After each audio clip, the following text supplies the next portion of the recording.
Okay, we are looking at a new topic, elastic material of solid.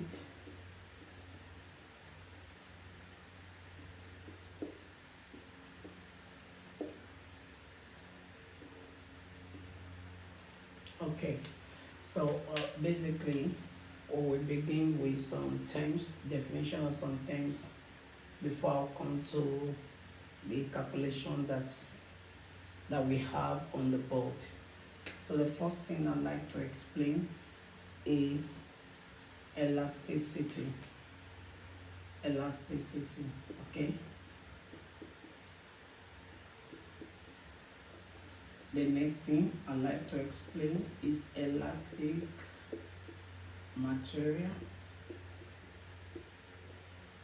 And then thirdly, I need to explain Hooke's law.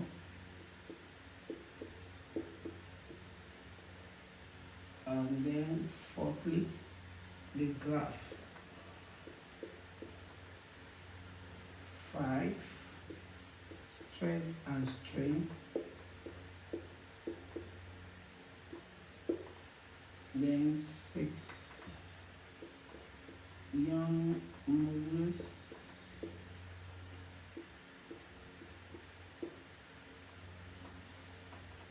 And lastly,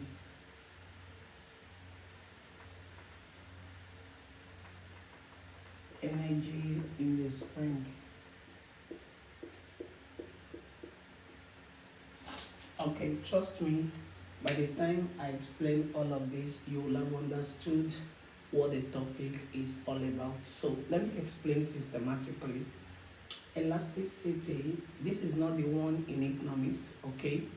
The one in economics talks about a response to change depending on the nature of the response, whether it's elastic, inelastic,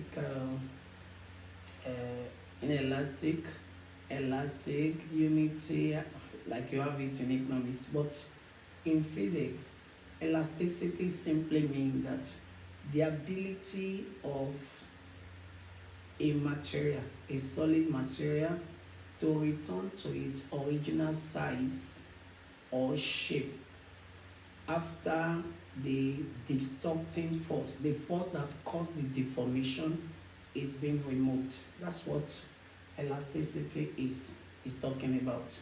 Ability of that object to go back to where it was before once the force that is causing the deformation is being taken away. So that's what we mean when we say elasticity in physics. And what are elastic materials? Those are the materials that go back to their original size or their original position after the force causing the deformation had been taken away. A classic example is your spring or your rubber band. I'm sure it's something you're familiar with. When you stretch a spring or your rubber band, the moment you remove your hand, it goes back, right? It goes back to its original size or its original shape. That's what we're talking about when we say elastic material. It's very simple. Now, talking about Hooke's law states that provided an elastic limit is not exceeded, that is, the load, which is the force, is directly proportional to the extension, provided an elastic limit is not exceeded. So when you remove this sign, you have this, where your K is your force constant in Newton per meter, or Newton per centimeter, or Newton per millimeter, as the case may be. So this is Hooke's law mathematically. It says that provided an elastic limit is not exceeded, the load is directly proportional to the extension. And when you plot the graph is a linear graph, like your Ohm's law graph. Now, coming to the graph, I like to explain the graph briefly before we move forward. In the graph, we have something. Let me just sketch something.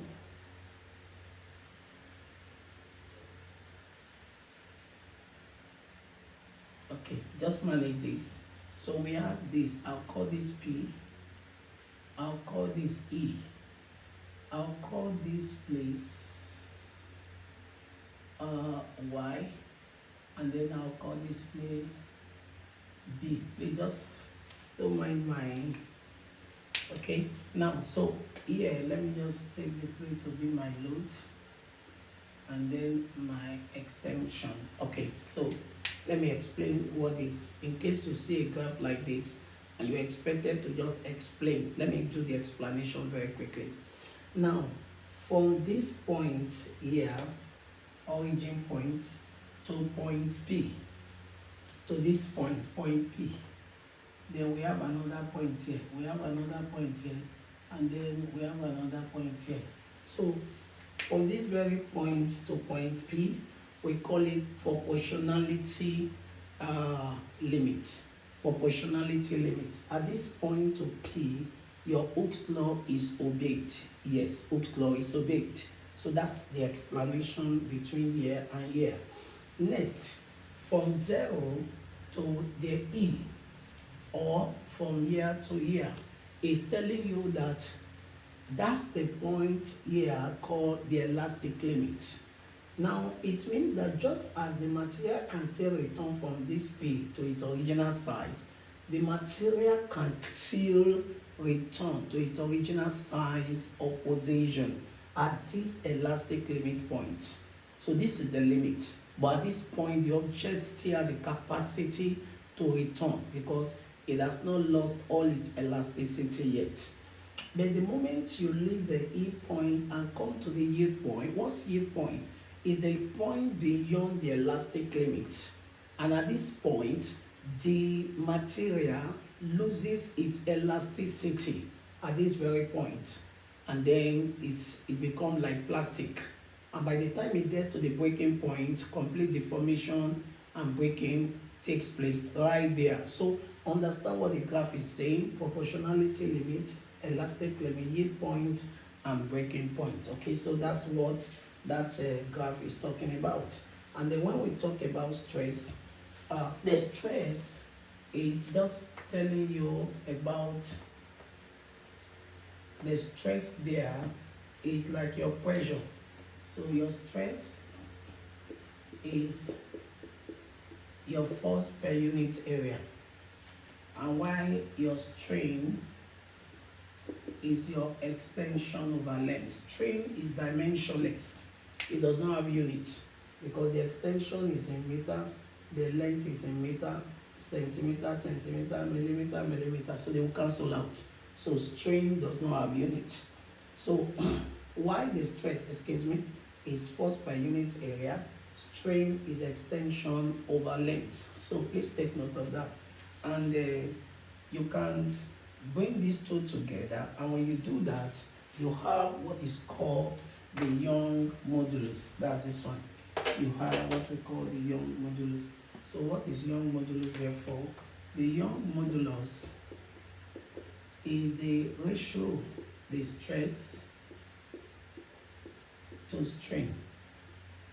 So that's like force over area divided by extension over length. So your Young modulus is your force over length and your area over extension. Yes. So that's what you have. And this is very simple. So when you are given question, take notes. Force multiplied by length over area multiplied by extension. Okay, so the last thing we look at here before we start solving is the energy in the spring. Well, the energy in the spring, whenever you stretch an elastic material, what happens is that work is done, okay? Once you stretch it, work is done. And because work is done, we have to now find that work that is done. There's an expression for it. So the expression for it, the energy in the spring, is represented with this. But we know that our F is equals to KE. Therefore, this can also be expressed as this square.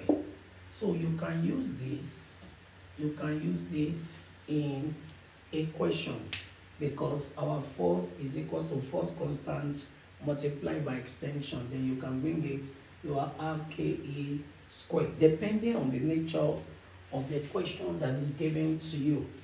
Sometimes a question is given to you and then they want to know how the elastic potential energy changes to the kinetic, because we know that potential is the energy that a body possesses due to position or by virtue of position, while that of the kinetic has to do with motion, right?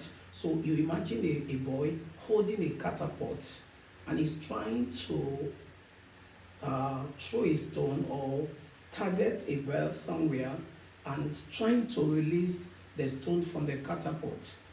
If what it was elastic potential energy, now as the stone is leaving the catapult, is metamorphosing, that is, the elastic potential energy is changing to kinetic energy.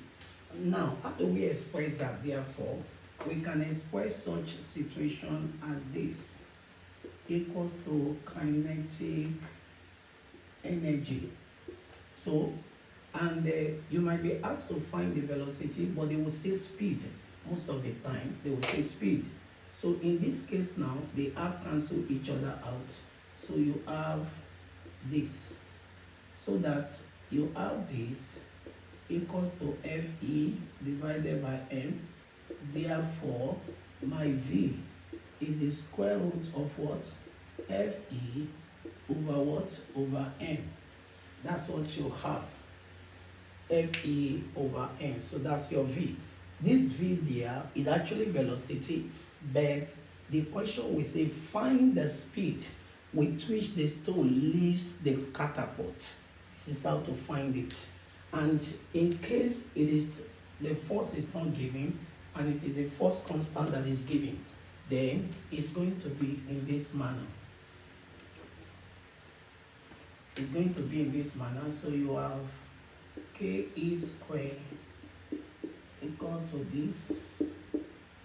So the half cancels out. You have this. So you have this. KE squared over M. So that V is equal to square root of KE squared over what? Over M. So you can see that either this or this are acceptable. So this is so important. You can go through it and see what I've done. Now we cannot solve question. You can solve question. So let's go.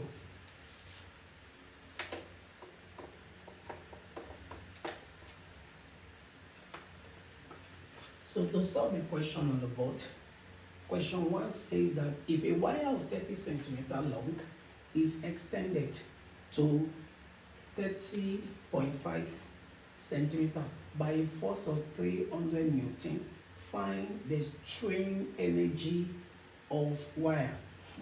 That's very simple. Okay, so if you look at that question now, I think I can use more than one method. Yes, I can. But let's look at the extension here, which is L2 minus L1. So L2 was given, and L1, they are in the same unit. So we have 0.5 centimeter. And in that case, so we know that the energy is this Fe, because they gave me force. But I need to change this to what? To meter. So I have this divided by 100. That will give me what? 0.005 what? Meter. And as a result, I'll come here, I'll say half multiplied by 300 multiplied by 0.005. Okay, let me get something to multiply with. So when you do this, you're going to have something maybe 0.75, let's see. So 300 times 0.005 divided by 2. Okay, so we have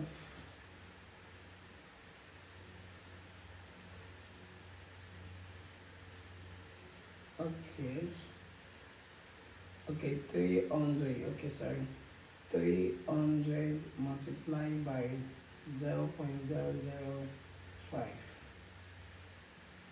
and then divide by 2. So we have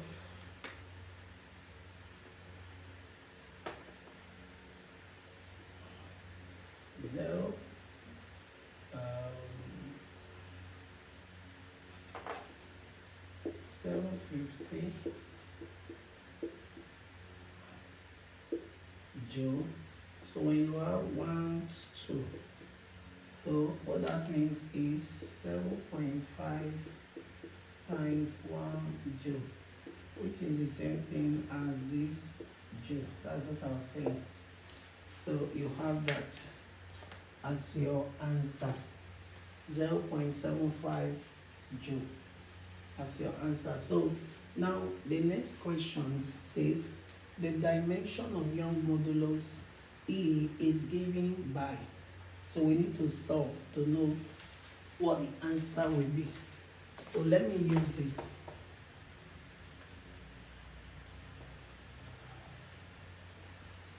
Now we have derived Young modulus number 2. We have derived Young modulus already. We said FL over AE. That's what we said. And we know that force is mass times acceleration. Mass times acceleration. And why this is what? Length. So over area multiplied by extension. So the dimension of mass is capital M. The acceleration is meter per second square, which is LT minus 2. Dimension of length is L. Dimension of area is length square, and extension is length. So length cancel length. One length here, one length goes. So you are left with M T this over L. Therefore, my Young modulus is now what? M.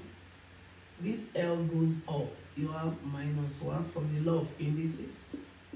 And then this is minus 2. So what option is correct? Okay, look at it. C. Option C is correct. So we move to the last question.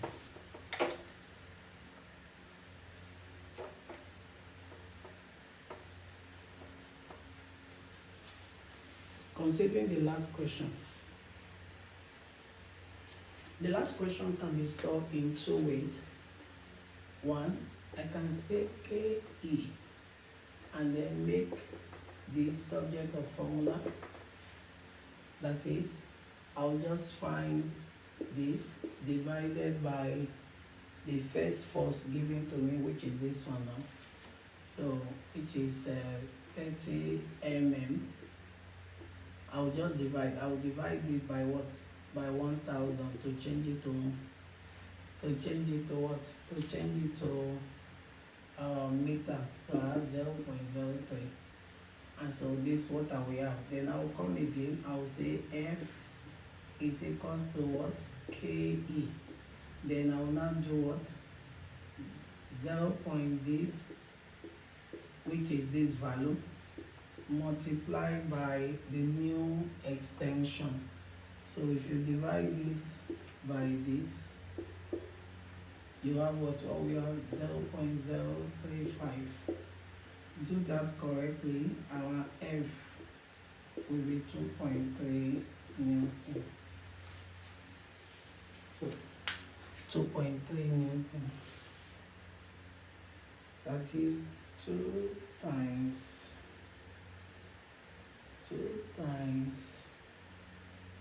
0.035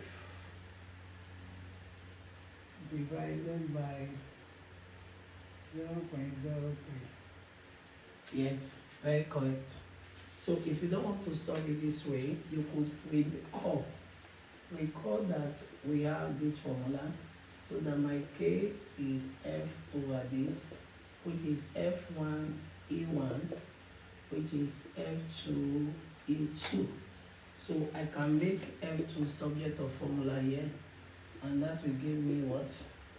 F1 multiplied by E2 over E1. So that my F1 is 2, my E2 is 35, and then my E1 is 30. This will also give me 2.3 Newton F2. So whichever way you will be correct. So this brings us to the end of this topic, and I'm sure it's clear. In case you have any question to ask me, you can drop in the comment section. Bye.